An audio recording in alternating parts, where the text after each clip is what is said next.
बहुत आपका स्वागत है मेरे स्टडी चैनल राजवती एकेडमी में। आज हम लेक्चर 8 के अंतर्गत पढ़ाएंगे पदार्थ के गुण एवं उनका मापन।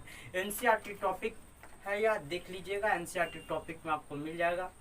चैप्टर 1 में पदार्थ के रासायनिक मूलभूत इकाई यानी कि basic concept of the chemistry, रसायन विज्ञान की मूल अवधारणाएं चैप्टर 1 मिलेंगे, यूनिट 1 आपको मिलेंगे और वॉल्यूम 1 में ही मिलेंगे। तो वहाँ तक हमने अभी तक 7 लेक्चर पढ़ाए, उसमें बहुत सारे टॉपिक पढ़ाए। आज पढ़ाएंगे पदार्थ के गुण एवं उनके मापन। हर एक पदार्थ के पास एक निश्चित गुण होता है। हमने पढ़ाया ठोस के बारे में, द्रव के बारे में, गैस के बारे में। ठोस के बारे में पढ़ाया कि ठोस कठोर होता है, असंपीड्य होता है, ठोस के आयतन और आकार दोनों निश्चित होता है। यह तो उसका गुण है, यही तो उसका क्या कैरेक्टर है। उसके बाद द्रव के बारे में पढ़ाए। द्रव के बारे में पढ़ाए कि द्रव क्या होता है, यह फ्लो करता है, आसानी से प्रवाह करता है। द्रव के आयतन निश्चित होता है, आकार अनिश्चित होता है। ठीक। गैस के बारे में पढ़े कि गैस के आयतन और आकार दोनों निश्चित होता है। ठीक। उसके बाद पढ़े कि गैस के मॉलिक्यूल होते हैं, वह दीवार से टकराकर किसी भी दिशा में घूम सकते हैं, यानी कि gas molecule collide with the wall of container and moves in all possible direction. Gas molecule wall जब दीवार से टकराती है तो किसी भी डायरेक्शन में क्या कर सकती है, मूव कर सकती है, घूम सकती है। वहां तक हमने पढ़ा। आज हम पढ़ाएंगे पदार्थों के गुण एवं उनका मापन। ठीक। टॉपिक मेरे पास है, लिखे टॉपिक सबसे पहले पदार्थों के गुण एवं उनका मापन। ठीक, लिखिए पदार्थों के गुण एवं उनका मापन।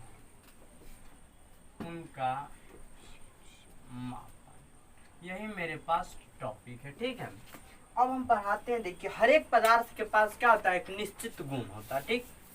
हर एक पदार्थ के पास, अनेक जितने भी पदार्थ है उस सब के पास एक निश्चित गुण होता है, और गुण के आधार पर पदार्थ को 2 भागों में बांटा गया। एक बांटा गया भौतिक गुणधर्म और दूसरा बांटा गया रासायनिक गुणधर्म। तो सबसे पहले बात आ जाती है कि भौतिक गुणधर्म किसे कहते हैं।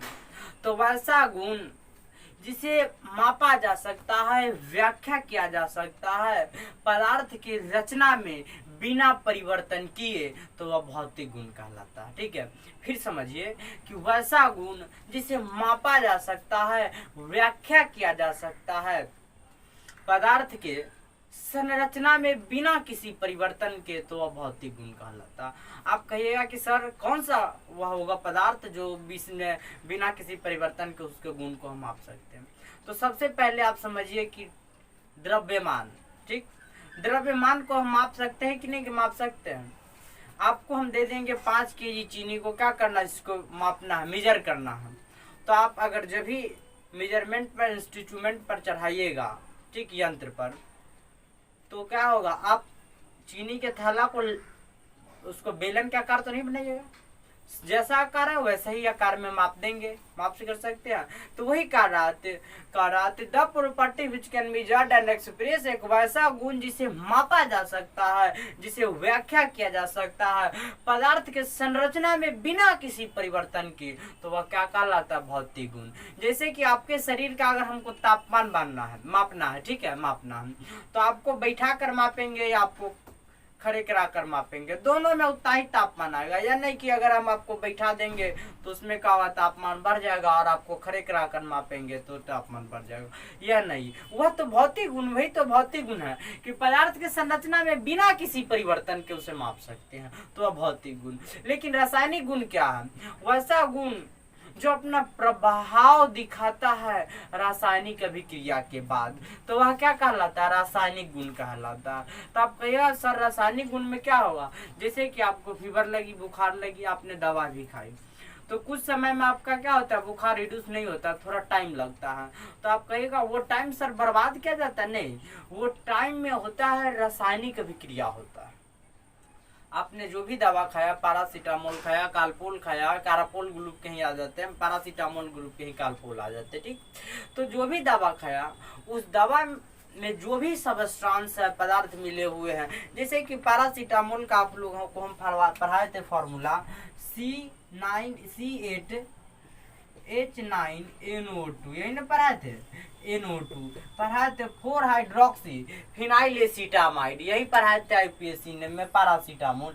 जैसे आप पैरासीटामोल खाए तो खाने के तुरंत पश्चात क्या होता है, बुखार तो रिड्यूस नहीं होता है, कुछ समय बाद रिड्यूस होता है। तो आप कहिएगा कि सर ये समय क्या मेरे शरीर के अंदर ये दवा घुलता रहता है? तो घुलते तो रहते ही हैं, लेकिन ये रासायनिक अभिक्रिया करते हैं हमारे बॉडी से रासायनिक अभिक्रिया कर, और जहाँ पे छुपे हुए वो बैक्टीरिया जो हमें क्या कर रहे हैं, हमारे शरीर को अस्वस्थ कर रहे हैं, उनको सीधा किल करते हैं।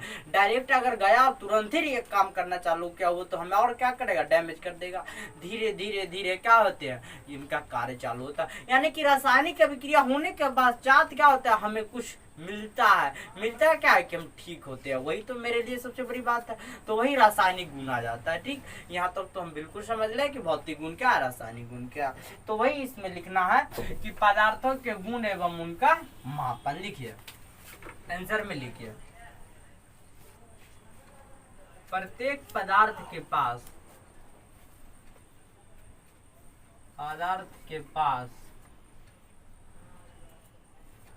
एक निश्चित गुण होता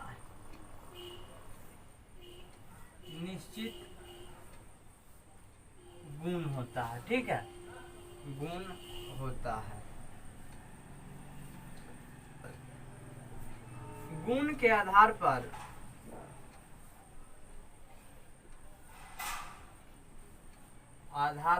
पदार्थ को दो भागों में बांटा गया, दो भागों में बांटा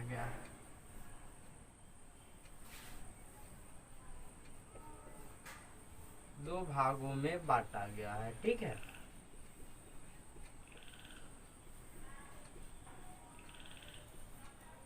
गुण के आधार पर पदार्थ को कितने भागों में बांटा गया, दो भागों में बांटा गया है।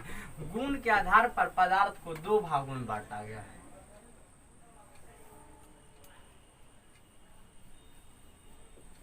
दो भागों में बांटा गया है। ठीक है, बांटा गया है। तो आप कहिए सर वो कौन कौन सा गुण है, आप हमको जरा बताइए। तो पहला लिखिए भौतिक गुण,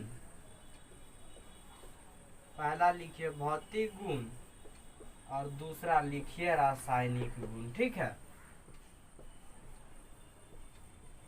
रासायनिक गुण। ठीक है, पहला भौतिक गुण और दूसरा रासायनिक गुण। तो यही भौतिक गुण और गुण के आधार पर पदार्थ को दो भाग में बांटा गया, भौतिक गुण और रासायनिक गुण। तो आप कहिएगा सर भौतिक गुण क्या है, तब लिखिए पहले भौतिक गुण क्या है पहला। ठीक है, भौतिक गुण क्या है, लिखिए वैसा गुण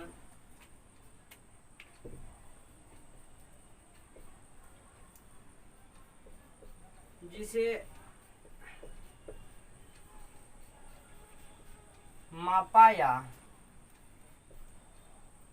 व्याख्या किया जा सकता है,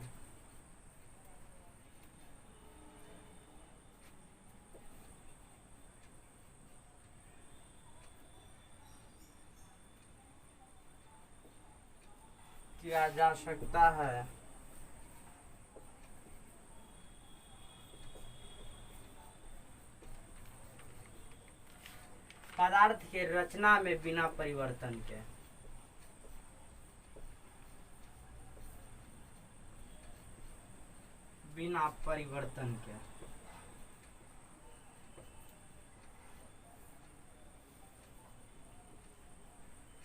वैसा गुण जिसे मापा या व्याख्या, यानी कि मेजर्ड एंड एक्सप्रेस, यानी कि वैसा गुण जिसे मापा या व्याख्या किया जा सकता है पदार्थ के रचना में बिना परिवर्तन के, तो उसे भौतिक गुण कहते हैं। तो उसे, ठीक है, भौतिक गुण कहते हैं। तो उसे भौतिक गुण कहते हैं,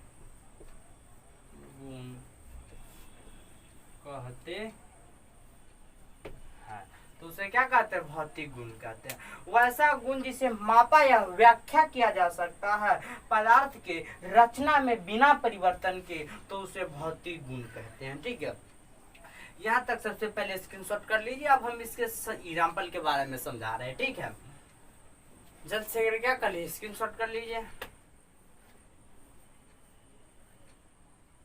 अब देखिए, आप कहिएगा सर वह कौन सा पदार्थ है जिसके गुण में हम, जिसके रचना में बिना परिवर्तन के उसको गुण को हम जान सकते हैं। ठीक है, तो देखिए कौन सा पदार्थ है, जैसे कि मास है।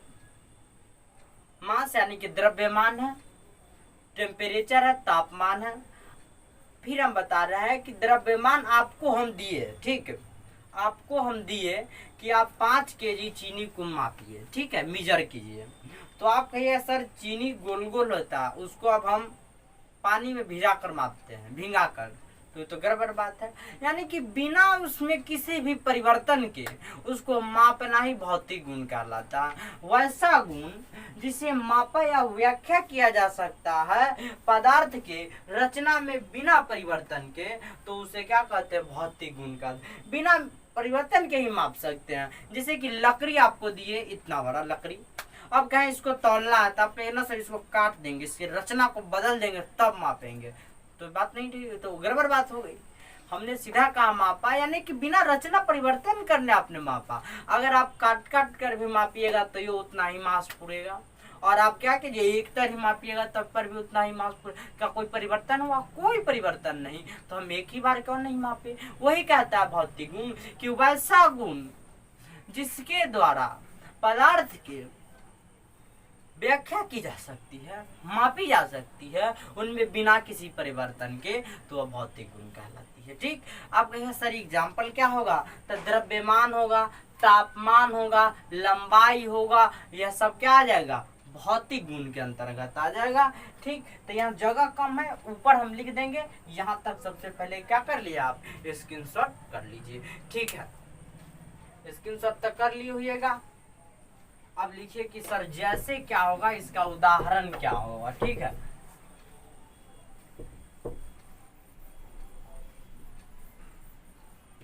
अब लिखिए उदाहरण में, उदाहरण में लिखिए द्रव्यमान, ठीक है, लंबाई, तापमान, ठीक है, इत्यादि, यह सब क्या आ जाएगा, पूरे भौतिक गुण के अंतर्गत आ जाएगा। द्रव्यमान है, लंबाई है, तापमान है, यह सब क्या आ जाएगा, भौतिक गुण के। घनत्व आ जाएगा, बहुत से हो जाएगा, घनत्व आ जाएगा, यह सब क्या आ जाता है, यही सब आ जाता है, भौतिक गुण आ जाता है। फिर से समझिए, वैसा गुण जिसे मापा या व्याख्या किया जा सकता है पदार्थ के रचना में बिना परिवर्तन के, तो उसे भौतिक गुण कहते हैं।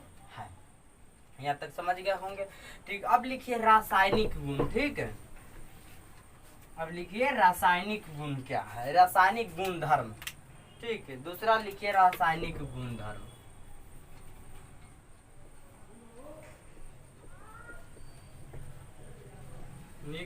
गुण धर्म क्या, ठीक है, लिखिए वैसा गुण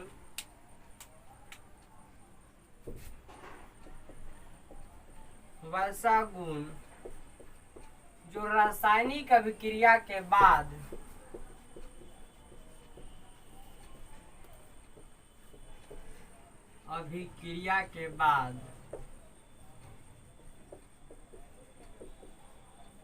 प्राप्त होता है, रासायनिक अभिक्रिया के बाद प्रभाव दिखाता है, यह भी लिख सकते हैं, प्रभाव दिखाता है, तो वह रासायनिक गुण कहलाता है। ठीक है, गुण कहलाता है, गुण कहलाता है, या गुण धर्म भी लिख सकते हैं। ठीक है, गुण धर्म कहलाता है, रासायनिक गुण धर्म कहलाता है। ठीक है, कहिएगा सर उदाहरण दीजिए, पहले हमें एग्जाम्पल से सेटिस्फाइड कराइए। ठीक है, देखिए उदाहरण में क्या आ जाएगा, अम्ल, दावा, भस्म,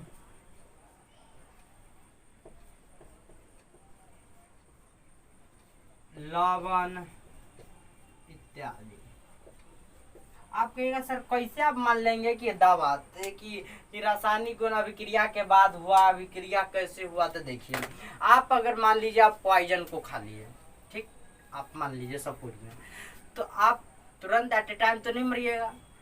वो पॉइजन आपके शरीर में क्या करेगा? रिएक्शन करेगा, और रिएक्शन करने के बाद यानी कि अभिक्रिया करेगा आपके शरीर से, और बाद में क्या आता है? प्रभाव दिखाता है, उल्टी होना का, यह सब क्या आता है? वही उसका लक्षण है।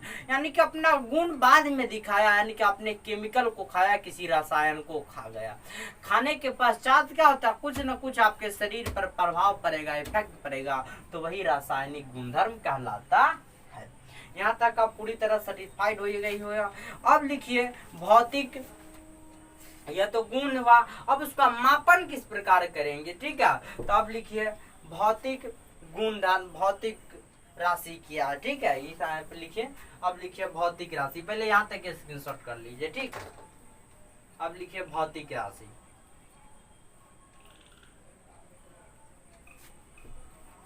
कर ली होगा यहाँ तक स्क्रीनशॉट। अब लिखिए भौतिक राशि, यह तो इसका गुण था। अब इसका मापन किस प्रकार करेंगे, वही मापन अब हमको देखना है। ठीक है, तो सबसे लिखिए भौतिक राशि क्या है। सबसे पहले लिखिए भौतिक राशि, भौतिक राशि आपके सर पढ़ाए होंगे सदिश राशि, अधीश राशि, तो वही यहाँ राशि है। ठीक है, वही राशि है, राशि वही है, केवल भौतिक अलग है। ठीक है, तो लिखिए भौतिक राशि, लिखिए वैसी राशि जो भौतिक के नियम एवं, नियम है। ठीक है, भौतिक के नियम एवं वैसी राशि जो भौतिक के नियम एवं विनिमय का the quantity which is follow the physical rule and regulation, वैसी राशि जो भौतिक के नियम एवं विनिमय का पालन करती हो, पालन करती हो, और उनका निश्चित संख्यात्मक एवं, और उनके पास निश्चित संख्यात्मक एवं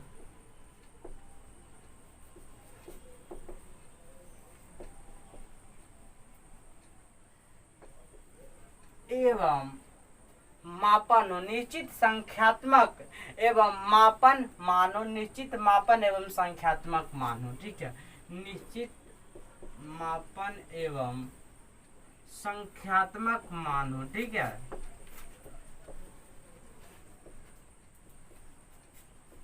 संख्यात्मक मान हो तो उसे भौतिक राशि कहते हैं। ठीक है, तो उसे भौतिक राशि कहते, यानी कि वैसी राशि जो भौतिक के नियम एवं विनिमय, आपके सर पढ़ाएंगे मुद्रा के विनिमय प्रणाली। ठीक है, जब आप इकोनॉमिक्स पढ़े होइएगा तो वहां से ही विनिमय आप ले लीजिए। यानी कि वैसी राशि जो भौतिक के नियम एवं विनिमय का क्या करती है? पालन करती है, और उनके पास निश्चित मापन एवं संख्यात्मक क्या हो? मान हो। उनके पास निश्चित मापन एवं संख्यात्मक मान हो, वैसी राशि जो भौतिक के विनिमय एवं नियमों का पालन करती है, और जिसका निश्चित मापन एवं संख्यात्मक मान हो, जिसका भी यहाँ लिख सकते हैं। ठीक है, जिसके पास, जिसका निश्चित मापन एवं संख्यात्मक मान हो तो उसे भौतिक राशि कहते हैं। तो उसे क्या कहते हैं? भौतिक राशि कहते हैं। उदाहरण देखिए, उदाहरण में आपको ये सर जी कौन सा उदाहरण होगा? जैसे कि 10 kg क्या है? द्रव्यमान है कि नहीं? द्रव्यमान यानी कि भार। ठीक है, भार है। द्रव्यमान, ठीक है।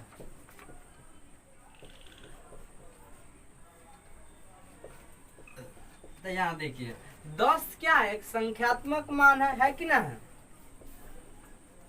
संख्यात्मक मान। और केजी यानी कि इसको किलो में मापे हैं, किलो में मापे हैं, ठीक है। तब मापन है कि नहीं, एक निश्चित मापन है, यानी कि 10 केजी या 10 किलो है, इसको किलो में मापे हैं, किलोग्राम में। तो 10 किलोग्राम यह क्या मापन है। तो वैसी राशियां देखिए, वैसी राशियां जो भौतिक के नियम का पालन करती है और उनके पास निश्चित मापन एवं संख्यात्मक मान हो, तो वह क्या कहलाती है, भौतिक राशि कहलाती है। क्या कहलाती है, भौतिक। आपके सर पढ़ाएंगे सदिश राशि, वैसी राशि जिसमें दिशा एवं परिमाण दोनों हो, जैसे कि 4 किलोमीटर पूरब, पूरब, ठीक है। तो यानी कि 4 किलोमीटर क्या हो गया, यहाँ पे 4 क्या आ गया, परिमाण आ गया मेरे पास, ठीक है। और पूरब की दिशा में क्या आ गया, यह दिशा आ गया। यानी कि the quantity which have the magnitude and the direction is called the vector. उसी को क्या कहते हैं, वेक्टर कहते हैं, सदिश कहते हैं। उसी प्रकार है कि उसके पास निश्चित मापन होगा, मेजरमेंट क्या होगा, केजी में मापे, मास है केजी में मापे है, और संख्यात्मक मान भी निश्चित हो, तो वही क्या कहलाती है, भौतिक राशि कहलाती है। आप कहेगा सर यही एक क्यों होगा, नहीं। जैसे कि 40 किलोमीटर स्पीड, ठीक है। तो 40 क्या है, संख्यात्मक मान है, फिर से संख्यात्मक मान है। और किलोमीटर क्या है, यहाँ दूरी है कि नहीं है, दूरी। किलोमीटर क्या है, दूरी है, यानी कि 40 किलोमीटर दूरी है। तो दूरी को किससे मेजर करते, किलोमीटर या मीटर में, सेंटीमीटर में, इसी में ना व्यक्त करते थे। निश्चित मापन तो हुआ इसके पास कि इसको किलोमीटर में मापे, तो वही है भौतिक राशि। वैसी राशि जो भौतिक के नियमों का पालन करती है और उनका एक निश्चित संख्यात्मक मान हो, तो वह क्या कहलाती है, भौतिक राशि कहलाती है। यहाँ तक तो लिख लिए थे, या तो समझने के लिए बताया पूरा। अगर यहाँ तक स्क्रीनशॉट करना चाहते तो कर लीजिए अब, ठीक है। या फिर देखिए यहाँ पे इसका क्या क्या हम लिख सकते हैं, तो इसमें देखिए हम क्या क्या लिख सकते हैं, ठीक है। लिखिए उदाहरण में हो जाएगा द्रव्यमान, चाल, ठीक है, चाल, वेग,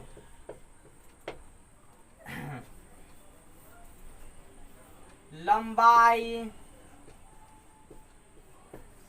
विस्थापन, विस्थापन नहीं लिखेंगे तब पर, त्वरण, मंदन, रिटार्डेशन इसको कहते हैं मंदन के, ठीक है, संवेग इत्यादि, ठीक है। यह सब क्या है, भौतिक राशि है। सबसे पहले यहाँ तक स्क्रीनशॉट कर लीजिए। अब इसके बाद पढ़ाएंगे कि भौतिक राशि के कितने प्रकार हुए और कितने भागों में इन्हें बांटा गया है। जल्द से अगर इसको क्या कर लीजिए, स्क्रीनशॉट कर लीजिए।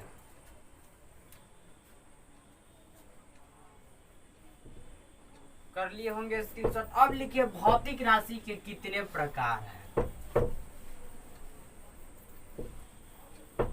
लिखिए भौतिक राशि के कितने प्रकार है।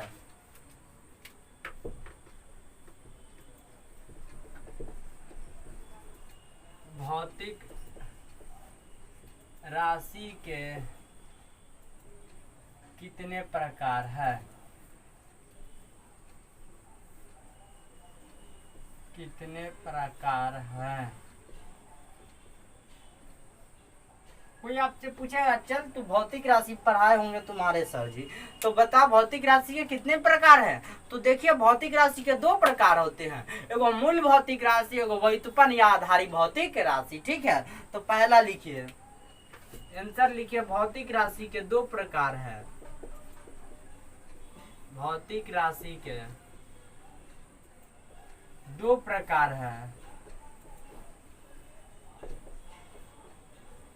ठीक है। पहला लिखिए मूल भौतिक राशि, दूसरा लिखिए आधारी भौतिक राशि। पहला लिखिए मूल भौतिक राशि, मूल भौतिक राशि, और दूसरा लिखिए आधारी भौतिक राशि, आधारी भौतिक राशि।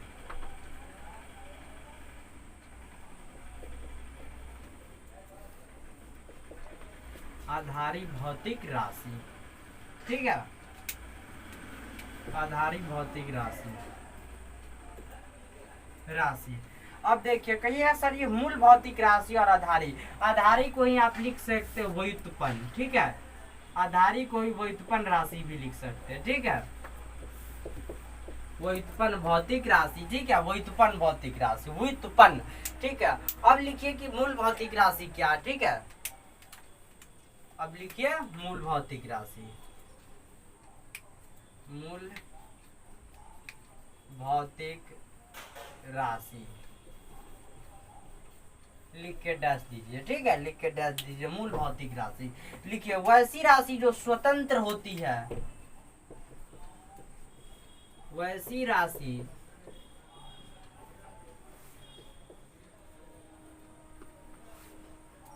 जो स्वतंत्र होती है,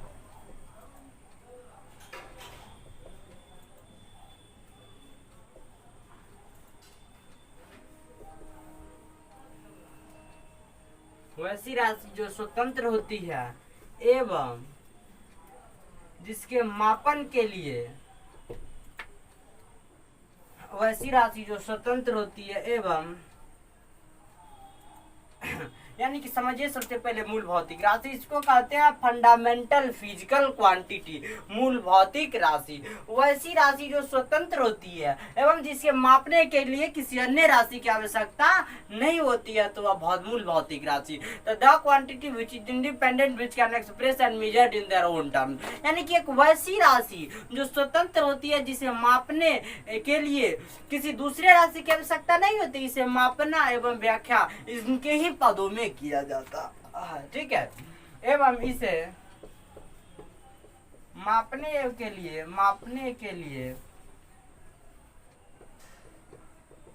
अन्य राशि की आवश्यकता नहीं होती है, अन्य राशि की आवश्यकता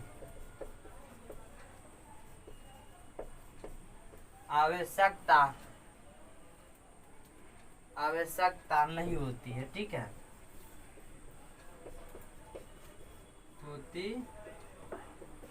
ठीक है, यानी कि वैसी राशि जो स्वतंत्र होती है, ठीक है, एवं जिसे मापने के लिए अन्य राशि की आवश्यकता नहीं होती है। अगर आप क्यों क्या कर दिया जाए, अभी स्वतंत्र कर दिया जाए, ठीक है, आपको ही क्या कर दिया जाए, अभी स्वतंत्र कर दिया जाए, तो आप कहिएगा हम अपने आप में क्या है, स्टेबल है, हमें किसी से मतलब नहीं है, तो आप क्या हो जाएगा, स्वतंत्र हो जाइएगा। तो आपको अगर फिर से मैं एक एग्जाम्पल बोलता हूँ कि आपको क्या किया जाए, अगर स्वतंत्र कर दिया जाए, ठीक, आपको स्वतंत्र कर दिया जाए, तो आप कहिए क्या कहिएगा, नहीं अब हमको किसी की आवश्यकता नहीं, हम अकेले अपना काम कर सकते हैं, यानी कि आप स्वतंत्र, आप जो चाहे वो कर सकते हैं। तो वही मूल भौतिक राशि है कि वैसी राशि जो स्वतंत्र होती है, the quantity which is independent, जो स्वतंत्र होती है एवं जिसे मापने के लिए अन्य राशि की आवश्यकता नहीं होती है, and which can measure and express not use the other quantity, जिसे मापने के लिए अन्य राशि की आवश्यकता नहीं होती है, तो उसे क्या कहते हैं,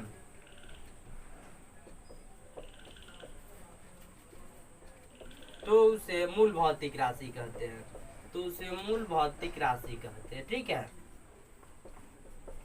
ठीक, राशि कहते हैं,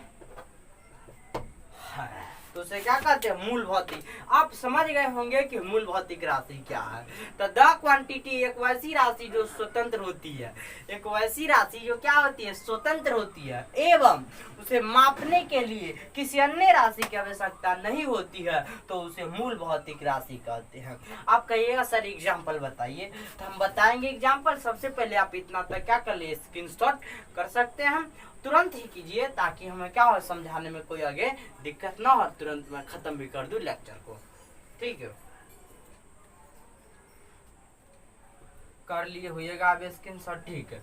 अब लिखिए मूल भौतिक राशि के एग्जाम्पल में नहीं, थोड़ा सा इसमें पैराग्राफ चेंज करके हम लिखवाते हैं, ठीक है, लिखिए पैराग्राफ चेंज करके लिखिएगा कि मूल भौतिक राशि की संख्या 7 है, मूल भौतिक राशि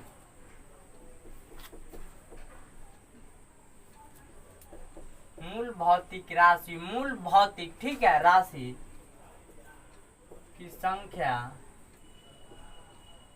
7, मूल भौतिक राशि की संख्या 7 है।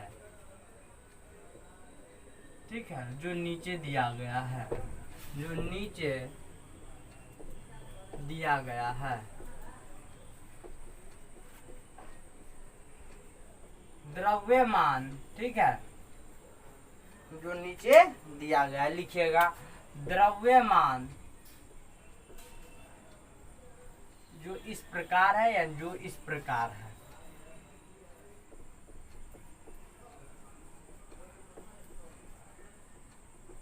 द्रव्यमान एगो यह हुआ, उसके बाद लिखिए समय, ठीक है, उसके बाद लंबाई,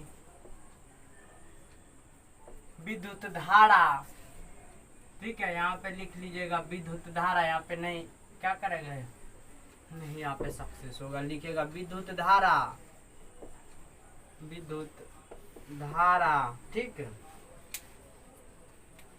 ज्योति तीव्रता, ज्योति तीव्रता, ज्योति तीव्रता, ठीक है। उसके बाद ऊष्मागतिकी ताप, ऊष्मागतिकी ताप, एक ही तरह ऊष्मागतिकी ताप। द्रव्यमान है समय, लंबाई, विद्युत धारा, ज्योति तीव्रता, ऊष्मागतिकी, पदार्थ की मात्रा, पदार्थ की मात्रा। देखिए 7, 1, 2, 3, 4, 5, 6 और 7, यही क्या है 7 है। यानी कि इसे पैराग्राफ चेंज करके लिखेगा कि मूल भौतिक राशि की संख्या 7 है, जो इस प्रकार है, द्रव्यमान, समय, लंबाई, विद्युत धारा, ज्योति तीव्रता, ऊष्मागतिकी ताप और पदार्थ की मात्रा, यही क्या है 7 है। यह क्या है 7 दिया हुआ। अब इन्हीं सभी को मापने के लिए किसी अन्य राशि की क्या होती है, आवश्यकता नहीं होती है, ठीक है, अन्य राशि की आवश्यकता। तो फिर समझिए मूल भौतिक राशि हम इसीलिए रखे हैं, वैसी राशि जो स्वतंत्र होती है, जिसे मापने के लिए अन्य राशि की आवश्यकता नहीं होती है, उसे ही क्या कहते हैं, मूल भौतिक राशि कहते हैं। यहाँ तक आप समझ गए होंगे। मूल भौतिक राशि की संख्या 7 है, जो इस प्रकार दिया, द्रव्यमान, समय, लंबाई, विद्युत धारा, ज्योति तीव्रता और ऊष्मागतिकी ताप समय है। तो क्या समय के मापने के लिए अन्य राशि की आवश्यकता होगी, राशि।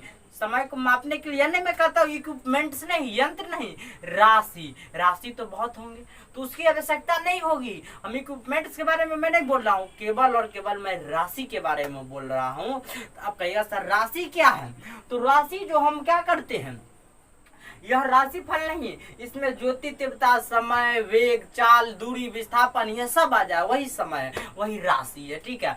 तो जिसे व्यक्त करने के लिए किसी अन्य राशि की आवश्यकता नहीं होगी, वह मूल भौतिक राशि कहलाती है। यहाँ तक सबसे पहले आप नोट कर लिए होइएगा। यह तो नीचे वाला कब के कर लिए होइएगा नोट। अब देखिए हम पर जो पढ़ा रहे हैं, अब देखिए एक नोट लिख लीजिएगा कि विस्थापन एवं दूरी भी मूल भौतिक राशि ही है, ठीक है। तो नोट लिख लीजिए, लिख लीजिए विस्थापन एवं दूरी भी मूल भौतिक राशि है। विस्थापन एवं दूरी भी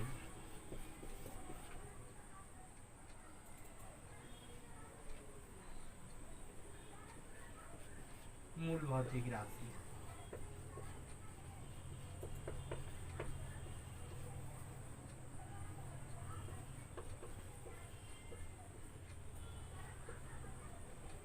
ठीक है, विस्थापन एवं दूरी भी क्या है, मूल भौतिक राशि।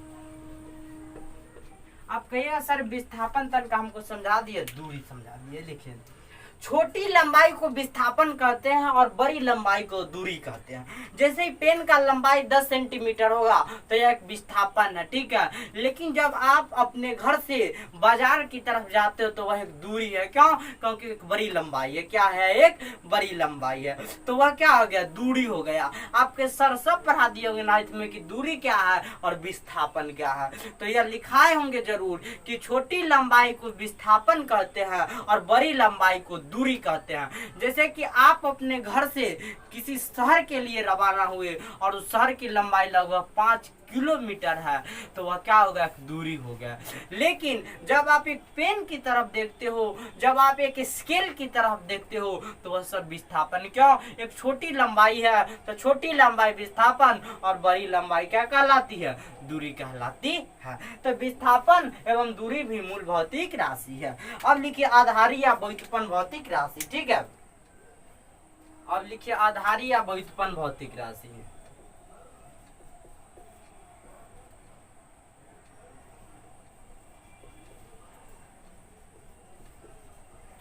व्युत्पन्न भौतिक राशि,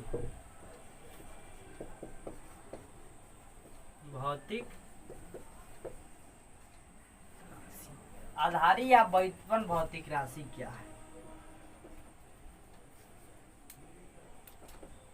ठीक है, लिखिए वैसी राशि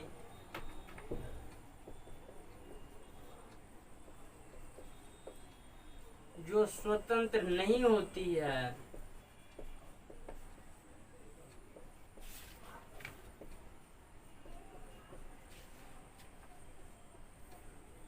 एवं जिसे मापने के लिए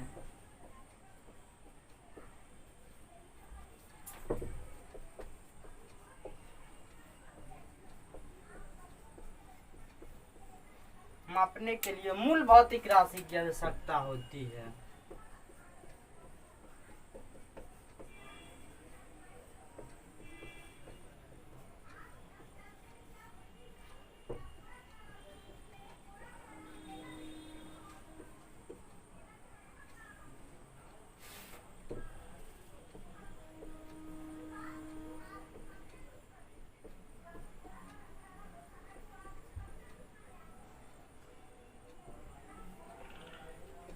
तो उसे मूल भौतिक राशि कहते हैं।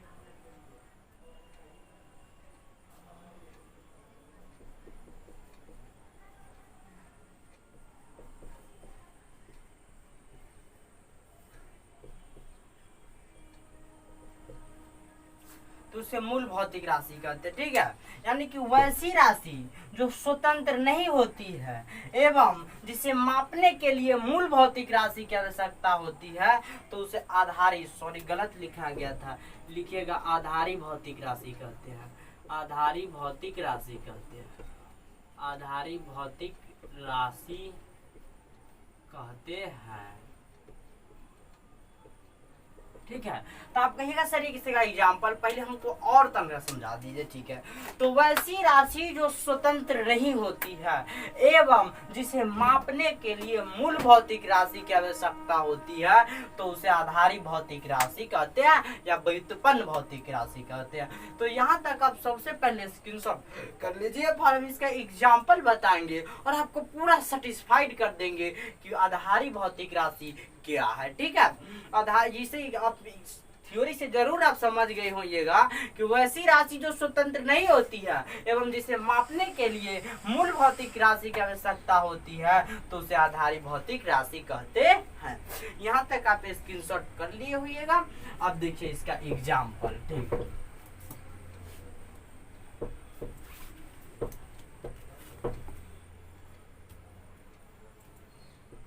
अब देखिए इसका ये नोट भी अब हमको कोई काम का नहीं। अब देखिए उदाहरण क्या क्या आ जाएंगे।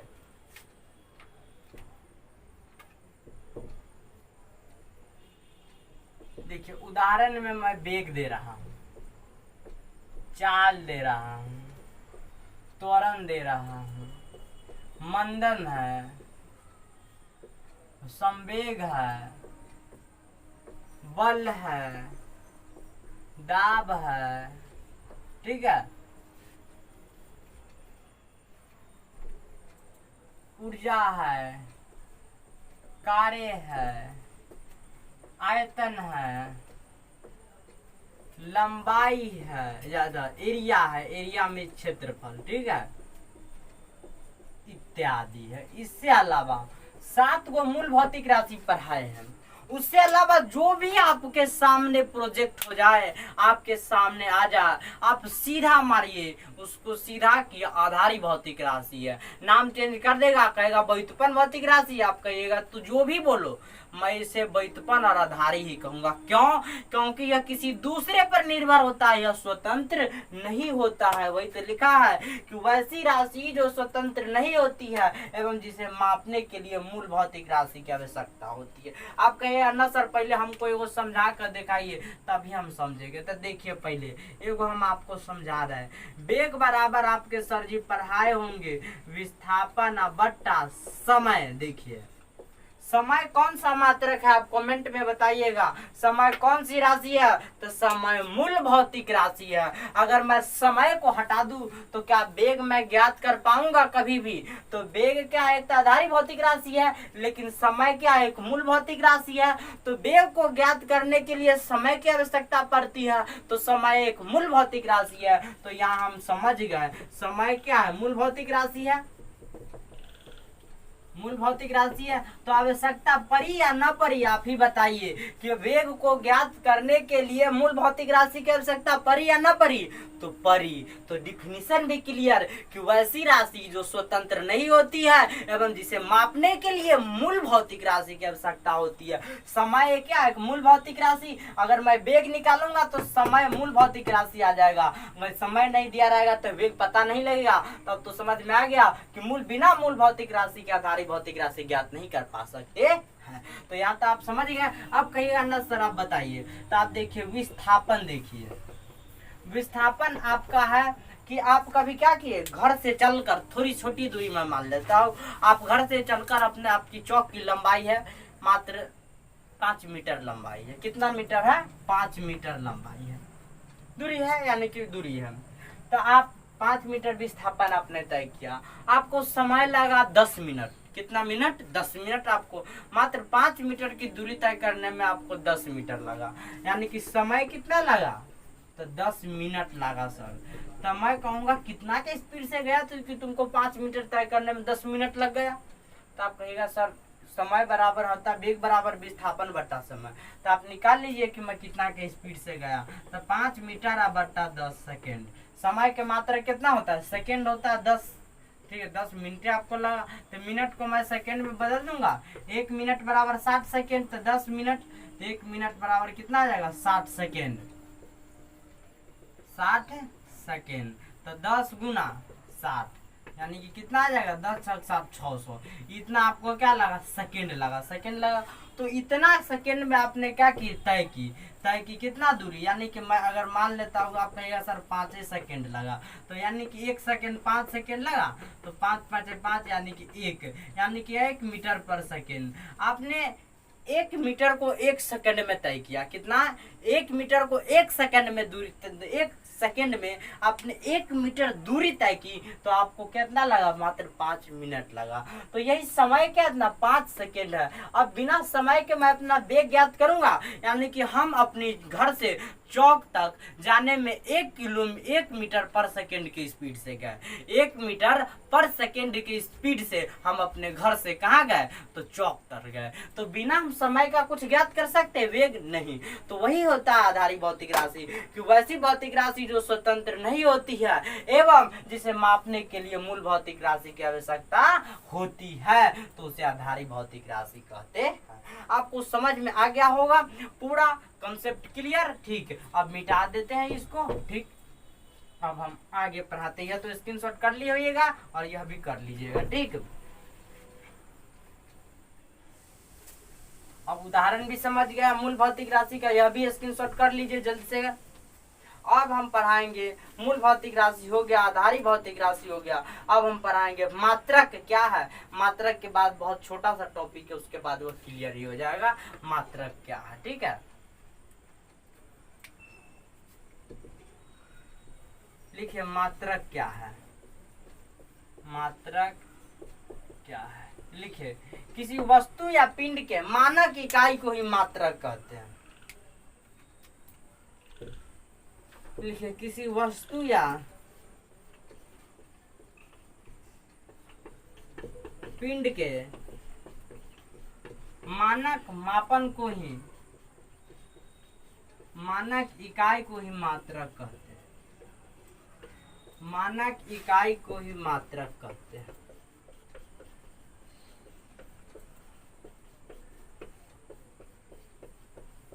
मानक इकाई किसी वस्तु या पिंड के, तो यानी कि the physical quantity which can measured and expressed and which have the definite numerical value, जिसका एक निश्चित मापन होता है, वही तो मात्रक कहलाता है इंग्लिश में। लेकिन यहाँ सीधे किसी वस्तु या पिंड के मानक इकाई को ही क्या कहते हैं, मात्रक कहते हैं। किसी वस्तु या पिंड के मानक या मापन की इकाई को ही मापन, मानक भी लिख सकते हैं, मानक मापन, या फिर मानक या फिर मापन भी लिख सकते हैं, मानक या फिर मापन, ठीक है, मापन को मात्रक कहते हैं। किसी अब वस्तु या पिंड के मानक या मापन इकाई को ही मात्रक कहते हैं। किसी वस्तु या पिंड के मानक या मापन इकाई को ही, मापन इकाई को ही क्या कहते हैं, मात्रक कहते हैं। इकाई को ही मात्रक कहते हैं। कोई क्या कहते हैं, मात्रक कहते हैं, ठीक है। कोई क्या कहते हैं, मात्रक कहते हैं। आप कहिएगा सर जी कैसे हम मात्रक निकालेंगे, तो देखिए मात्रक कैसे निकालेंगे, जैसे देखिए 10 केजी, तो केजी क्या है, यहाँ मात्रक ही तो है, यूनिट ही तो है, इकाई ही तो है। केजी मात्रक ही तो भाई, जिसमें हमने किसी को मापा, किसी या वस्तु के मापन इकाई को 10 केजी, यानी कि आपको चावल दे दिए तो आपने केजी में उसको मापा, तो केजी भी क्या है, मात्रक है। मापन की इकाई को क्या कहते हैं, मात्रक कहते हैं। यह भी लिख सकते हैं मापन की इकाई को मात्रक कहते हैं, यह भी लिख सकते। 10 केजी यह भी क्या है, मात्रक है। तो यूनिट इसी को कहते हैं, क्या कहते हैं, यूनिट, केजी है। जैसे कि आपको कहा है कि आप यहाँ से और चौक तक जाओ, अपने चौक तक, और वहां तक की आपकी दूरी अगर 10 किलोमीटर है, 10 किलोमीटर में मान लेता हूँ सपोज दैट, तो किलोमीटर क्या हुआ कि यूनिट तो हुआ भाई, दूरी का जो इकाई है वह किलोमीटर है। आपके सर पढ़ाए होंगे 10वां में और खूब रटाए होंगे कि समय के मात्रक सेकेंड, समय के मात्रक सेकेंड, दूरी के मात्रक किलोमीटर, दूरी के मात्रक किलोमीटर। तो वही तो है, किसी वस्तु मापन की इकाई को मात्रक कहते हैं। मैं सीधा एग्जांपल जानता हूँ कि मापन की इकाई को क्या कहते हैं, मात्रक कहते हैं। यहाँ तक आपको क्या आ गया होगा, पूरा समझ में आ गया होगा, ठीक है, आ गया होगा यहाँ तक। अब देखिए कि मात्रक के कितने प्रकार है, आगे हम लिखेंगे। जैसे कि 10 किलोमीटर, यानी कि जैसे लिखिए 10 किलोमीटर, 10 किलोमीटर, 10 केजी। तो यहाँ कोई पूछेगा केजी क्या है, किलोमीटर क्या है, ये सब मात्रक है, यूनिट मात्रक है, ठीक है, यूनिट से। अब यहाँ तक लिख लीजिएगा। अब लिखिए मात्रक के कितने प्रकार है। यहाँ तक सबसे पहले क्या कर लीजिए, स्क्रीनशॉट कर लीजिए।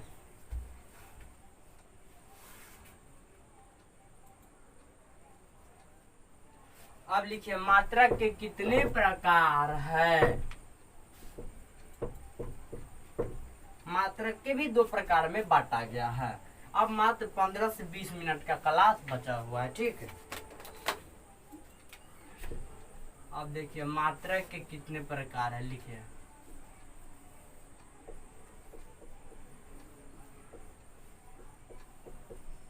लिखिए मात्रक के कितने प्रकार है। लिखिए मात्रक के 2 प्रकार है।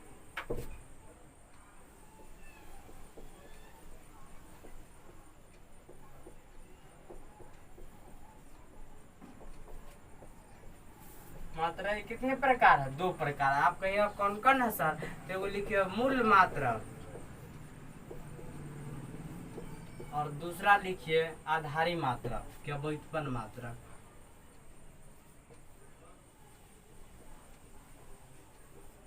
व्युत्पन्न मात्रक,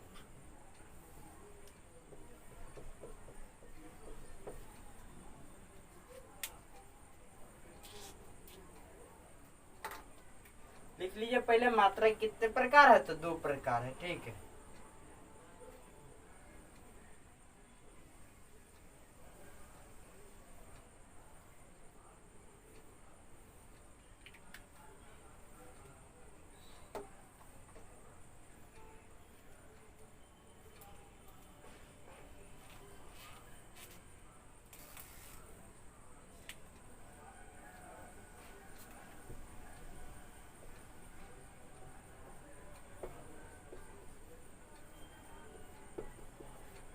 मूल मात्रक लिखिए, लिखिए मूल मात्रक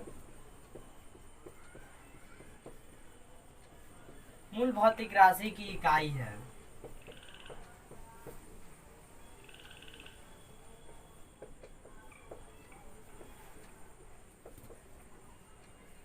भौतिक राशि की इकाई है। यानी कि मूल भौतिक राशि के इकाई को ही मूल मात्रक कहते हैं, यह भी लिख सकते हैं। लिखिए मूल भौतिक राशि के इकाई को ही मूल मात्रक कहते हैं। मूल भौतिक राशि के इकाई को ही मूल मात्रक कहते हैं। मूल भौतिक राशि के इकाई को ही मूल मात्रक कहते हैं।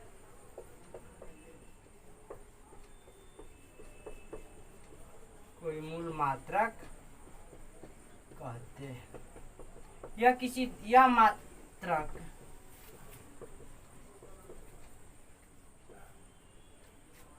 भी स्वतंत्र होती है।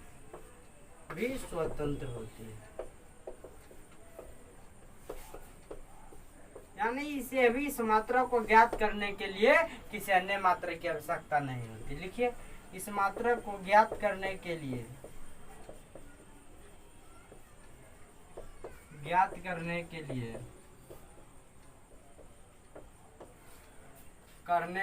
अन्य मात्रा की आवश्यकता नहीं होती। अन्य मात्रा की आवश्यकता नहीं होती है। आवश्यकता नहीं होती है। नहीं होती। आप कहिए सर कौन कौन है बताइए जरा। तो देखिए द्रव्यमान पूरा का पूरा वह 7 गो मूल भौतिक राशि लिखा है ना, 7 गो, वह पूरा का पूरा इसी के एग्जाम्पल में आ जाएगा। ठीक है, केवल उसका मात्रक केवल हमको लिख देना पड़ेगा। तो उदाहरण में देखिए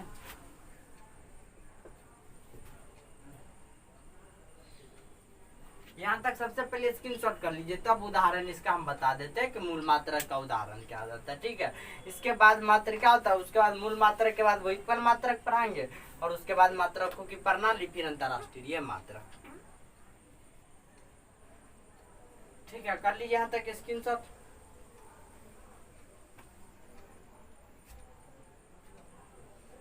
कर ली होगा यहाँ तक स्क्रीनशॉट। ठीक है,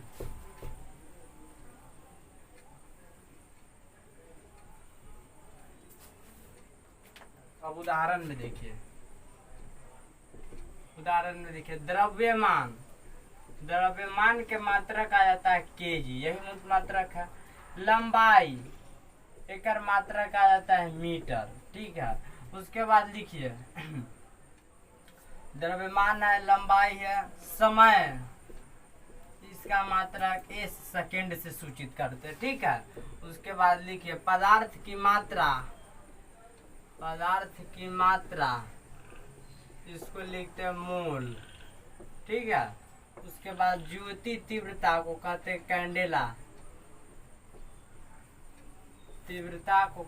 कैंडेला, CD। ठीक है, उसके बाद लिखिए उष्मागतिकी ताप, इसमें यहाँ पे नहीं हटेगा, यहाँ पे लिखिए उष्मागतिकी ताप, इसका होता है केल्विन के।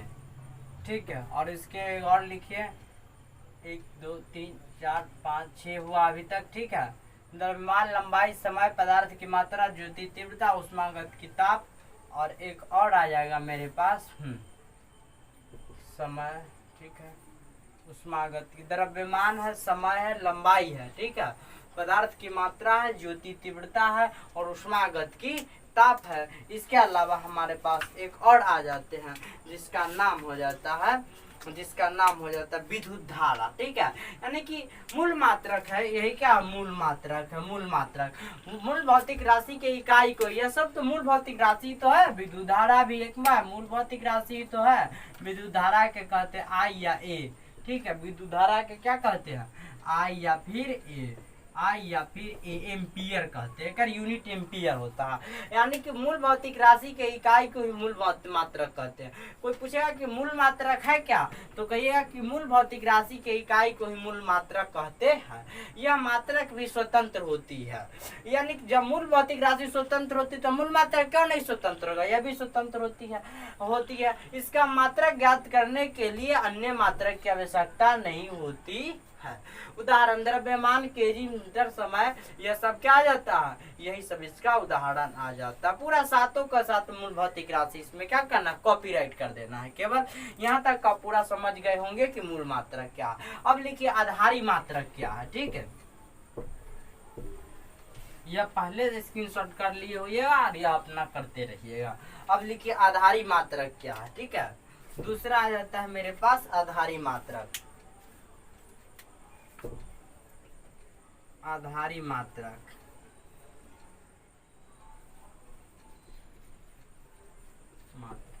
लिखिए वैसी मात्रक, यानी कि या फिर आधारी भौतिक राशि के मात्रक को आधारी मात्रक कहते हैं।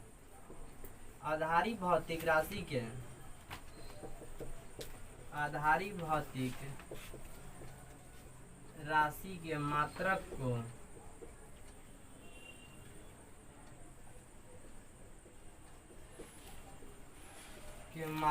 को आधारी मात्रक कहते हैं।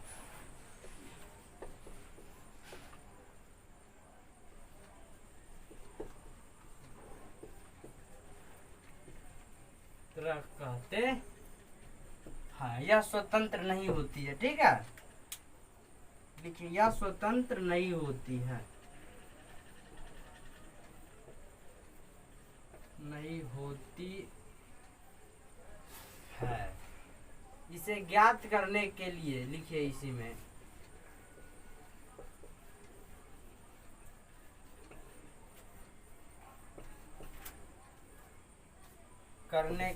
इसे ज्ञात करने के लिए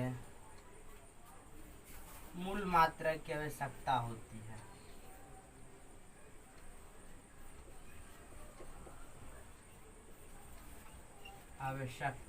है। ठीक है,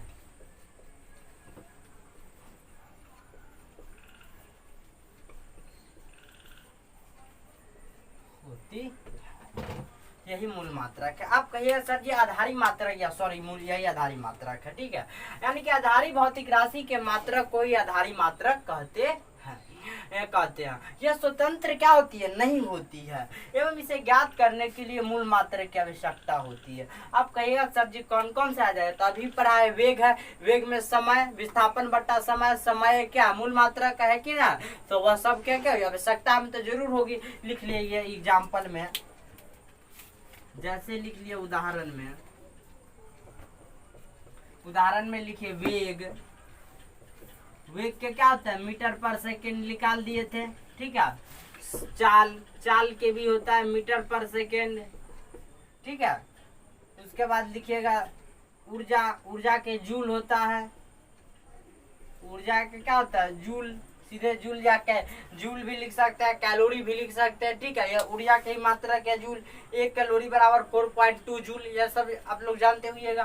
तो यह सब क्या आधारी मात्रक है, यानी कि आधारी भौतिक राशि के मात्रक को आधारी मात्रक कहते हैं। यह स्वतंत्र नहीं होती है एवं इसे ज्ञात करने के लिए मूल मात्रक की आवश्यकता होती है, तो इसे क्या कहते हैं, आधारी मात्रक कहते हैं।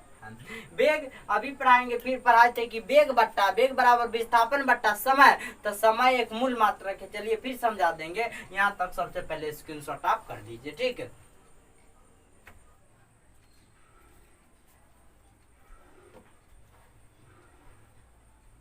अब इसको आप स्क्रीनशॉट कर लिए हुएगा।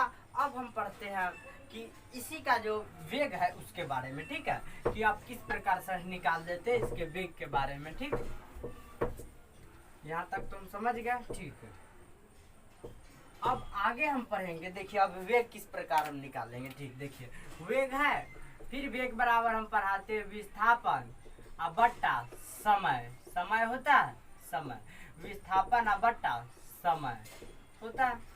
अब देखिए यहाँ पे क्या, आधारी भौतिक राशि के मात्रक को आधारी मात्रक कहते हैं। यह स्वतंत्र नहीं होती है, इसे ज्ञात करने के लिए मूल मात्रक, तो समय एक मूल मात्रक है या नहीं, आप सबसे पहले कमेंट में जवाब दीजिए।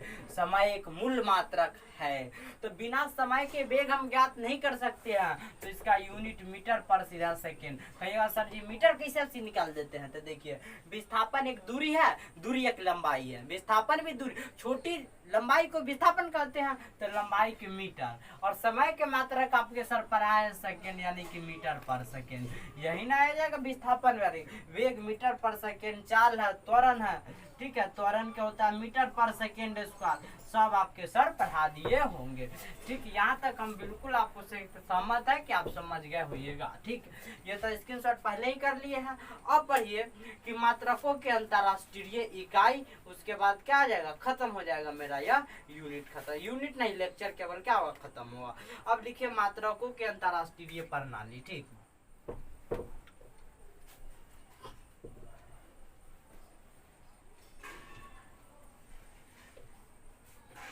मात्रकों की अंतरराष्ट्रीय प्रणाली। अब हम लोग क्या करेंगे, पढ़ेंगे।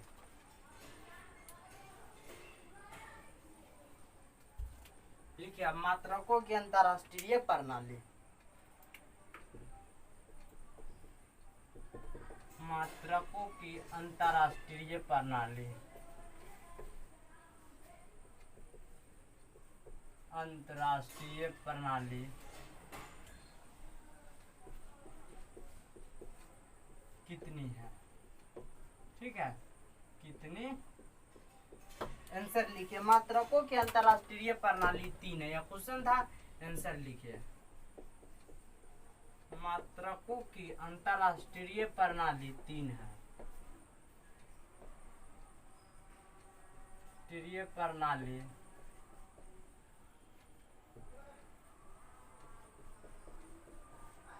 3 है, ठीक है, कितनी है, 3 है। पहला लिखिए फुट पाउंड सेकेंड, FPS, इसको लिखते एफ के कहते हैं फुट, पी को कहते हैं पाउंड, और एस को कहते हैं second, foot pound second, second, ठीक है, इसको सेकंड पढ़ते हैं, फुट पाउंड सेकंड। दूसरा हो जाता है CGS, CGS के कहते हैं centimetre gram second, centimetre gram second. तीसरा मेरे पास हो जाता है MKS, इसको कहते हैं मीटर किलोग्राम सेकेंड, ये थोड़ा दूर लिखा गया, ठीक, थोड़ा इसको पास पास कर देते हैं। लिखे CGS, इसको कहते हैं सेंटीमीटर ग्राम सेकंड, ठीक है। तीसरा आ जाता है MKS, metre kilogram second, metre kilogram second, ठीक है, यही सेकंड है। 1971 ईस्वी में वेट एंड मेजरमेंट इंस्टीट्यूट ने MKS का नाम क्या कर दिया, SI में कर दिया, ठीक है। 71 यानी कि 1971 के सर्व सम्मेलन में, सर्व सम्मेलन में मापन एवं वेट एंड मापन एवं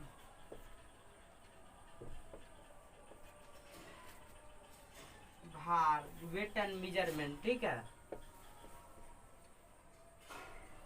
वेट एंड मेजरमेंट, ठीक है, इसको WT को कहते हैं वेट, ठीक है, वेट एंड मेजरमेंट इंस्टीट्यूट, या फिर इसे भी लिख सकते हैं weight and measurement measure institute,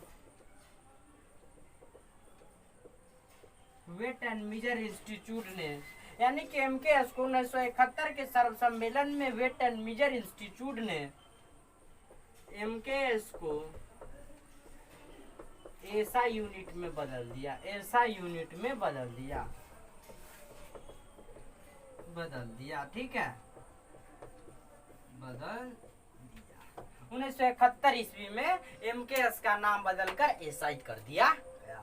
अब हम पढ़ेंगे कि ऐसा यूनिट क्या है, मात्रकों की अंतर्राष्ट्रीय इकाई। ठीक है, ऐसा यूनिट क्या है, यहाँ तक आप समझ लीजिए सबसे पहले कि मात्रकों की अंतर्राष्ट्रीय प्रणाली कितनी है। कोई पूछे, सीधा मेरा जवाब होगा कि मात्रकों की अंतर्राष्ट्रीय प्रणाली 3 है। एगो फुट पाउंड सेकंड, दूसरा सीजीएस सेंटीमीटर ग्राम सेकंड, और तीसरा आ जाता है मीटर किलोग्राम सेकंड MKS। यानी कि 1971 के सर्व सम्मेलन 1971 conference weight and measure institute convert the MKS system to into SI system. MKS पद्धति को SI पद्धति में बदल, MKS को SI पद्धति में बदल दिया। पद्धति, ठीक है, पद्धति, इसको पद्धति कहते हैं। ठीक है, पद्धति, ठीक है, MKS पद्धति। ठीक है, मात्रकों की अंतर्राष्ट्रीय प्रणाली MKS पद्धति में बदल दिया, पद्धति है। ठीक है, यहाँ तक स्क्रीनशॉट आप कर लिए होगा। अब लिखिए SI को कहते हैं इंटरनेशनल सिस्टम ऑफ यूनिट, मात्रकों की अंतर्राष्ट्रीय इकाई। यह तो प्रणाली था, अब इकाई पढ़िए। ठीक है,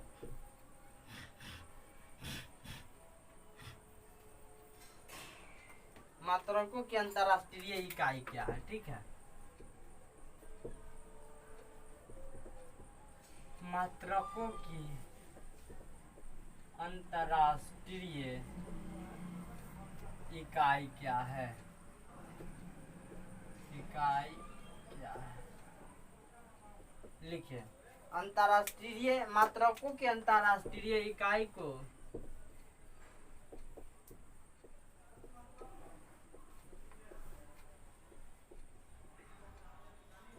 अंतर्राष्ट्रीय इकाई को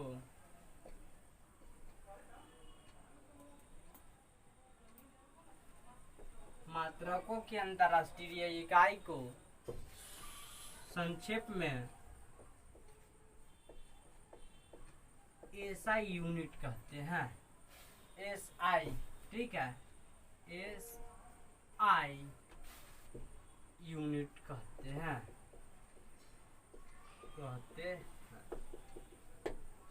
वास्तव में SI की उत्पत्ति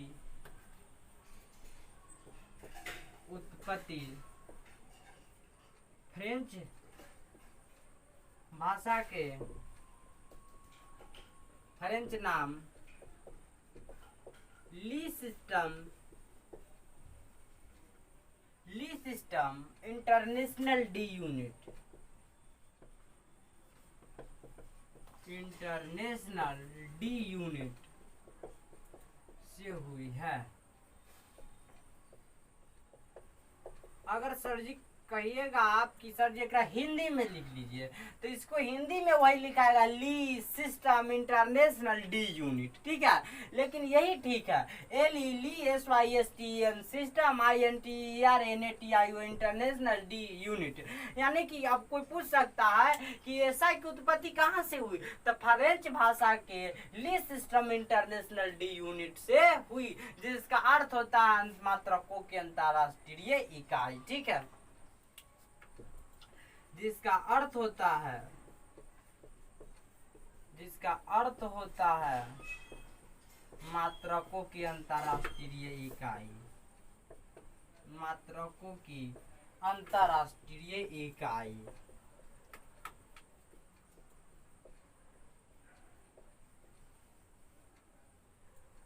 अंतर्राष्ट्रीय इकाई, ठीक है, अंतर्राष्ट्रीय इकाई ठीक है, जिसका अर्थ होता है अंतर्राष्ट्रीय इकाई।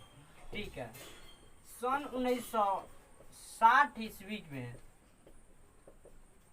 11वें संस्करण के 11वें सर्व सम्मेलन 1960 ईस्वी के 11वें सर्व सम्मेलन में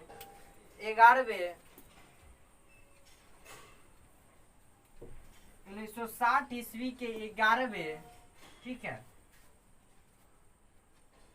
11वें माप एवं वेट, माप एवं भार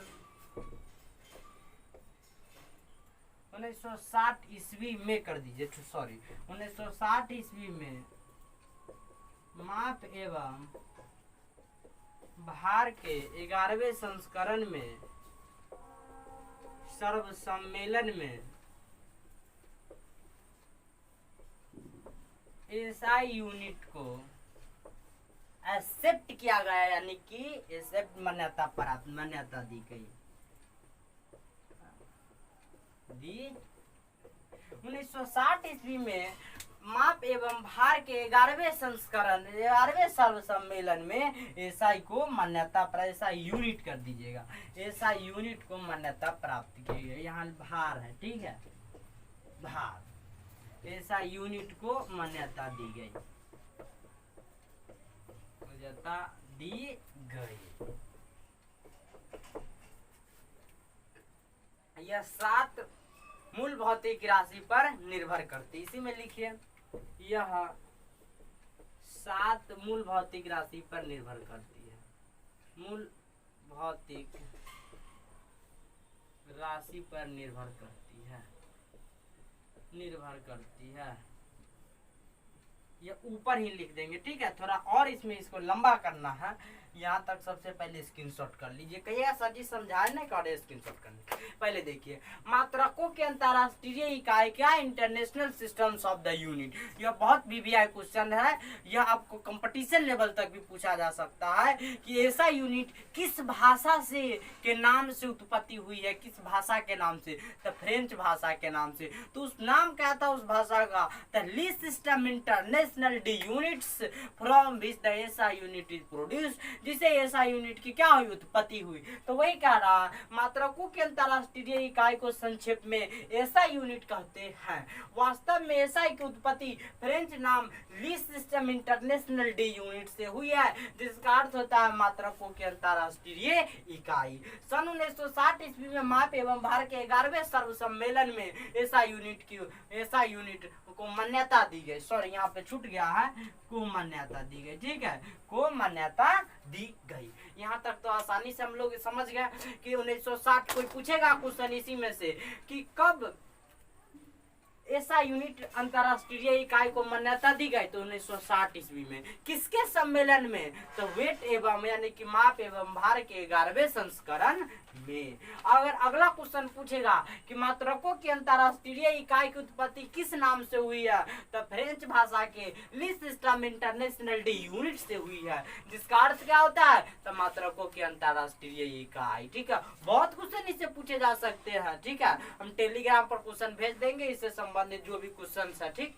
आप लोग देख लीजिए टेलीग्राम, राजवती एकेडमी अगर चलाते हैं टेलीग्राम तो उस पर क्या कीजिएगा, आप पा सकते हैं राजवती एकेडमी टेलीग्राम, सर्च कीजिएगा आ जाएगा टेलीग्राम अगर आप चलाते हैं तब।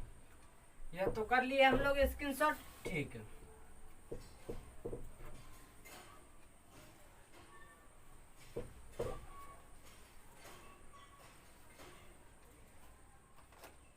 अब लिखिए, यहाँ तक तो लिख लिए थे, ठीक है। अब उसी में लिखिए कि ऐसा यूनिट 7 मूल भौतिक राशि पर निर्भर करती है, 7 मूल भौतिक राशि पर निर्भर करती है,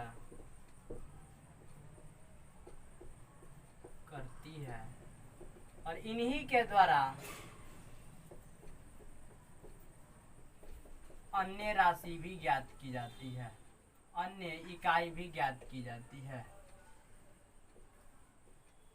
इकाई भी ज्ञात की जाती है, जाती ऐसा यूनिट के द्वारा अन्य राशि भी क्या की जाती है, अन्य मात्रक भी ज्ञात के, अन्य इकाई भी क्या की जाती है, ज्ञात की जाती है। वह 7 को मूल भौतिक राशि तो आपको अभी तक याद होंगे, द्रव्यमान है, लंबाई है, समय है, विद्युतधारा है, पदार्थ की मात्रा है, उष्मागत की ताप है, और क्या उष्मागत की ताप, उसके बाद ज्योति तीव्रता है। 7 को मूल मात्रा, तो वही कह रहा है ऐसा यूनिट 7 मूल भौतिक राशि पर निर्भर करती है, इन्हीं के द्वारा अन्य इकाई ज्ञात कर ली जाती है। या 7 मूल भौतिक राशि न लिखकर 7 मूल मात्रक भी लिख सकते हैं, 7 मूल मात्रक पर, ठीक है, मूल मात्रक पर निर्भर करती है, 7 मूल मात्रक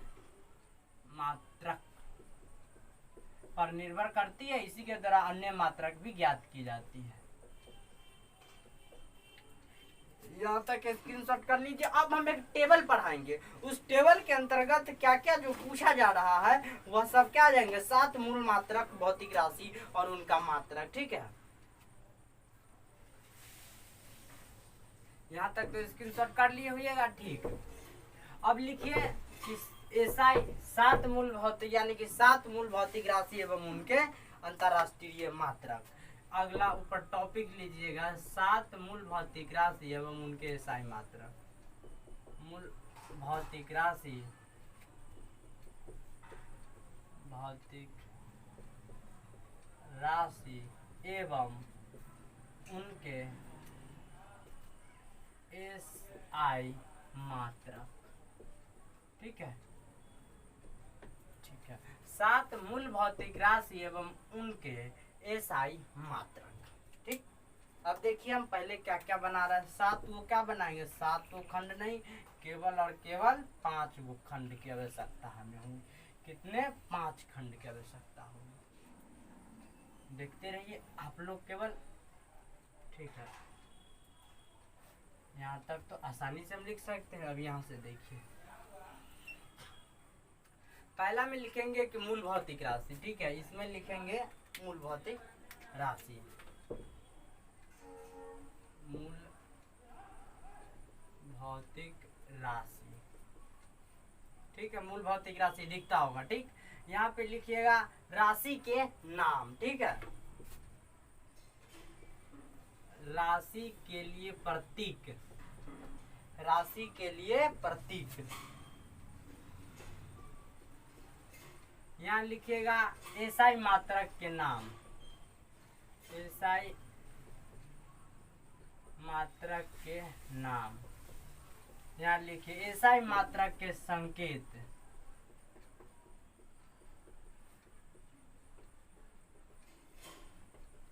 यहाँ पे लिखिए सीजीएस मात्रक के संकेत।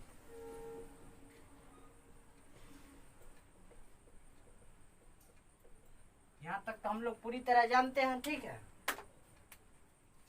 पहला हम तो जानते हैं क्या आता है, द्रव्यमान आता है, द्रव्यमान आता है।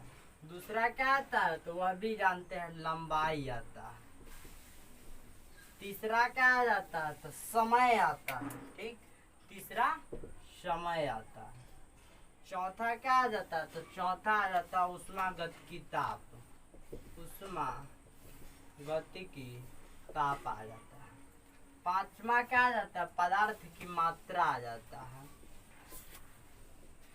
पदार्थ की मात्रा। और छठा क्या आ जाता है मेरे पास, छठा आ जाता है ज्योति तीव्रता, ज्योति तीव्रता। सातवां आ जाता है विद्युत धारा। ठीक है, अब एसआई मात्रक के नाम, पहले ऐसा का राशि के लिए प्रतीक क्या क्या होनी चाहिए वह सब हम जान लेंगे।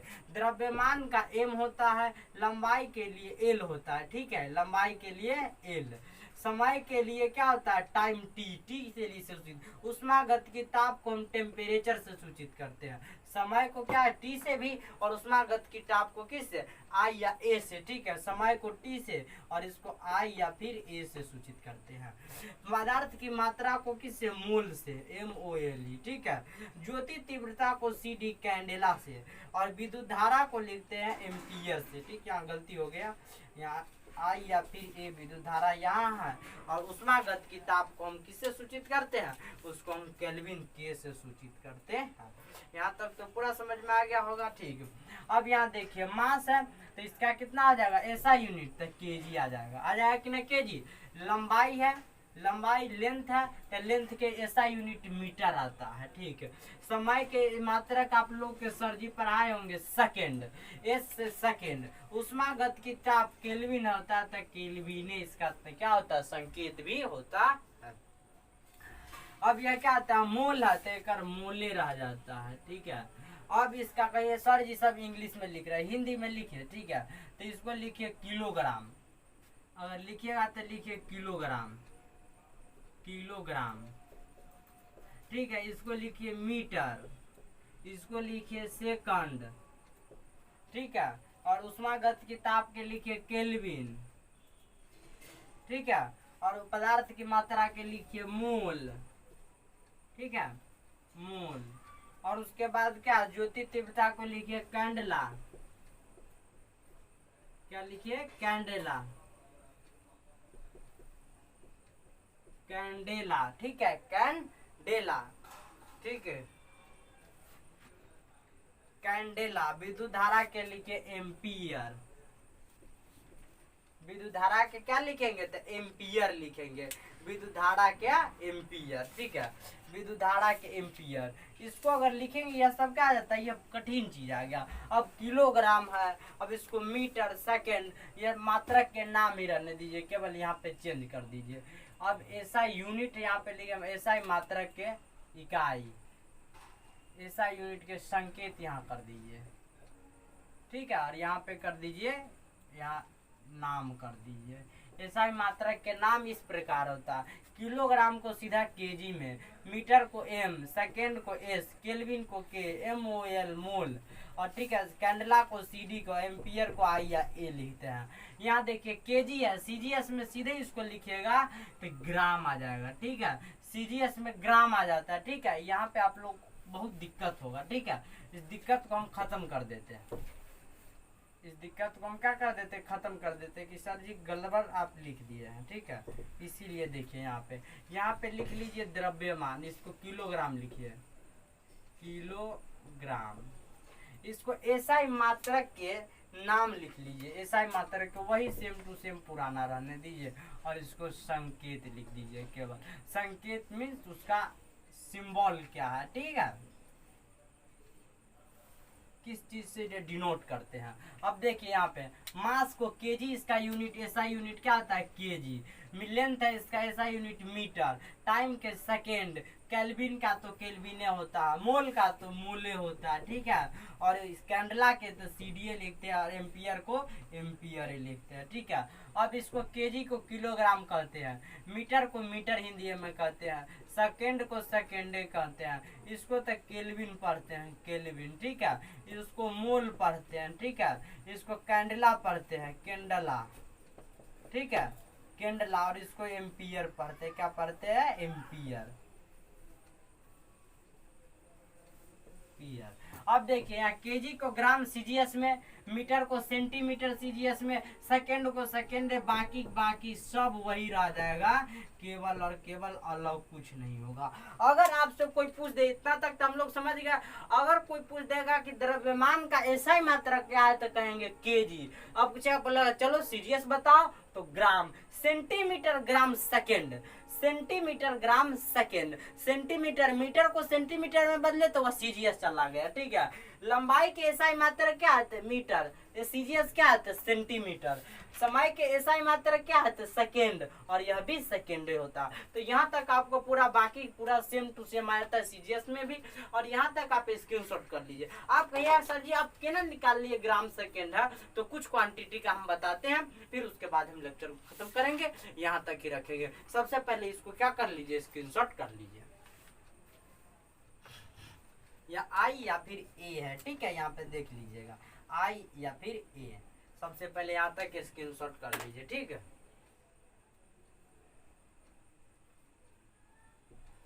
कर लिए स्क्रीनशॉट, ठीक कर लिए होंगे। अब देखिए कुछ मात्रक है, कुछ राशि एवं उनके मात्रक किस प्रकार हम निकालते हैं। आपको फॉर्मूला अगर याद होंगे तो आप सब कुछ निकाल लीजिए। देखिए कुछ राशि एवं उनके मात्रक,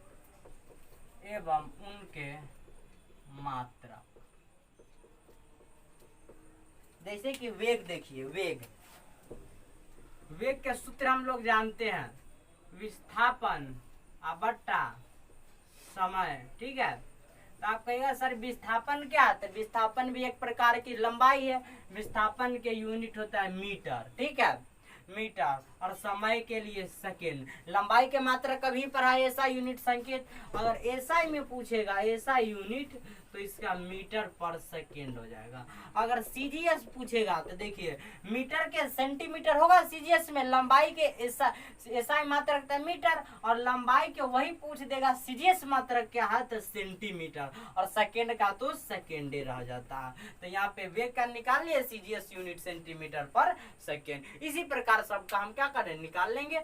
आज के क्लास में इतना ही रहेगा, ठीक। अब जो भी नोटिफिकेशन वो आपको क्या कर दी जाएगी बता दी जाएगी। सबसे पहले इतना तक स्क्रीनशॉट कर लीजिए, ठीक।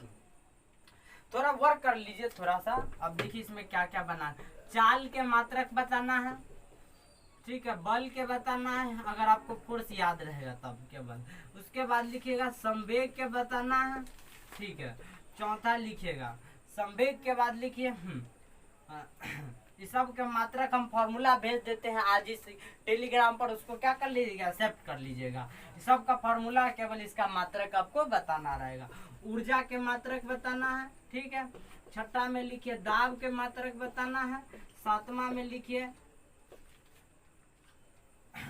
उसके बाद लिखिए संवेग हो गया, बल हो गया, त्वरण के मात्रक बताना है, और सातवां में लिख लीजिए मंदन के। मंदन भी एक प्रकार का त्वरण है।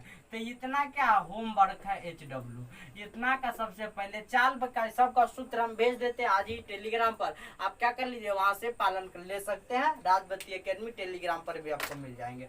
तो यहाँ आज के क्लास में इतना ही दोस्त। तो यहाँ तक तो आप लोग क्या कर लीजिएगा सबसे पहले स्क्रीनशॉट, और जो भी बात रह गई कि आपको थोड़े भी कंफ्यूजन हो तो सबसे पहले आप क्या कर सकते हैं, आप हमें फेसबुक पर भेज सकते हैं, व्हाट्सएप पर भेज सकते हैं, ठीक। और या टेलीग्राम पर भी क्या कर सकते हैं भेज सकते हैं कि सर यहाँ पे कंफ्यूजन हो चुका है। और या फिर सबसे पहली साधारण बात है कि आप कमेंट बॉक्स में भेज दे, आपको वहां से क्या कर दिया जाएगा संतुष्ट कर दिया जाएगा, ठीक। आज के क्लास में इतना ही। वीडियो अच्छा लगा हो लाइक शेयर और सब्सक्राइब जरूर कीजिएगा दोस्तों। जय हिंद जय भारत।